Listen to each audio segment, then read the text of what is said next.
Hey guys, Freydu here. So Paragon is no longer under NDA and is now in an early access phase of its lifetime. So I wanted to take a close look at Murdoch. So what defines Murdoch as a character? He's a ranger and a carry.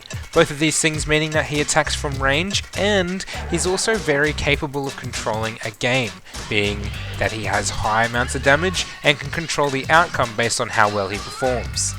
Left mouse button on PC and R2 on PS4 is Murdoch's first ability or basic attack. Murdoch is a left click hero. The ability to heavy hit enemy players with his basic attack is his bread and butter. Playing him well will mean that he's hitting hard on his basic attacks. Shielding Shot is his second ability. Right click on PC and right 1 on PS4 allows Murdoch to project a shield, mitigating damage incoming from the front. He can also then use basic attack to project the shield and shoot it forwards, dealing some basic energy damage and also knocking the player back. It's really great for sort of creating space where you need it, or zoning players, say pushing them into friendly tank's melee range, or even into your own friendly tower. Next ability is Buckshot, activated by pressing Q on PC and square on PS4. Murdoch grabs a pistol off of his back and shoots a shotgun shell from it. This does energy damage in a cone towards enemies in front of him.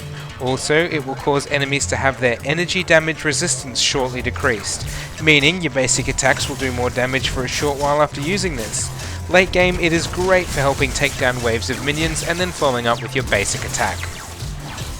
The next ability in Murdoch's repertoire is Static Trap, enabled by pressing E on PC or circle on PS4.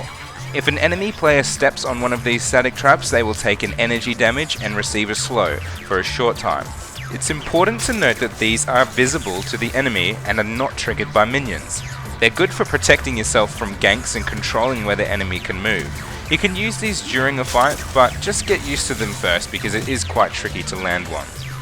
These disappear over time, but placing more will not delete older ones, meaning you should use them if you've got them during the laning phase, and you can get about 5 down before the old ones start disappearing. The last of Murdoch's activated abilities is Devastating Blast. It's an ultimate ability and is used by pressing R on the PC or triangle on PlayStation 4. When using Devastating Blast, Murdoch takes a knee. Now from here you cannot move, you can only aim your shot, which is why it's a good reason to have a cancel button, because if you activate your ultimate and then cancel it, you're actually able to still keep it available and then move around to fire it when you want to.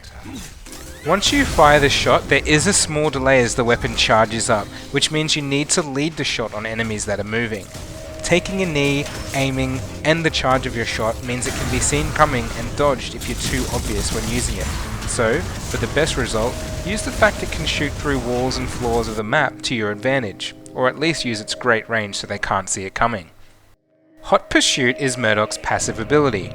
If Murdoch takes no damage for a set time, he receives a boost to his normal run speed. This is not applied during travel mode, and in a recent update, minion damage will now pull you out of Hot Pursuit. Having this passive ability means that you're more likely to keep up with enemies who are fleeing from you, making him great at one-on-one ganking. The best cards for Murdoch will be cards with boosts to energy damage or crit chance. My personal favourite so far is grabbing Riftmage's Scepter straight out of the gate, giving you early game threat with the critical damage. Then I will put in a major wound and 2 major casts, raising the base damage of my attacks and their chance to do critical damage. Then, my next equipment card is Argoran Scepter, which straight away gives you more damage, but also when fully upgraded gives you a 50% increase to crit damage itself, and fill that with major casts, increasing the base damage. So you now have decent damage, but also the chance of hitting crits is higher, and the damage those critical hits do is also boosted. From here, if you add some attack speed, it just gets the crits critting faster. This build has got me around 90 to 95% win rate with Murdoch, and even on a bad team, because you can deal so much damage and push lanes so effectively, it's really hard to shut you down. Important to note is that I equipped the Archmage's Prime card, giving minions a plus 300% damage to enemy structure. So to get best use out of this, you should pop into empty lanes, pushing them and taking towers easily, especially in mid to late game with this build. The available skins at this point are Default, Challenger, and Master. To get the Master Skin, you have to complete the Mastery Challenge, and man does it look worth it, that looks absolutely sick. So overall, with Murdoch, as with any carry, keep your farm up. If you aren't killing creeps, you should be killing players. Keep your cards upgraded and be pushy. Gank players in other lanes and use your static traps to stay safe in your own lane.